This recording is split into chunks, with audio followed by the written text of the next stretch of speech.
I ran into this last week. Here's what fixed it for me. Changing security settings on your Revolut account is essential for keeping your finances safe. Here is a simple guide to help you through the process. Step 1. Open the Revolut app. Launch the Revolut app on your smartphone. Make sure you are logged into your account to access the settings. Step 2. Go to Profile. Tap on your profile icon, usually located in the upper left corner of the screen. This will take you to your account settings.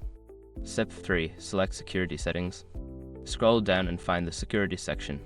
Here you can adjust various security features like two-factor authentication and card controls. Step 4. Enable two-factor authentication. Toggle the switch to enable two-factor authentication. This adds an extra layer of security by requiring a code sent to your phone when logging in. Step 5. Review card controls. Check the card controls to manage your spending limits and freeze your card if necessary. For example, if you notice unauthorized transactions, you can quickly freeze your card from this menu. Now you're all set to enhance your security on Revolut. If you have any questions or need further assistance, don't hesitate to reach out.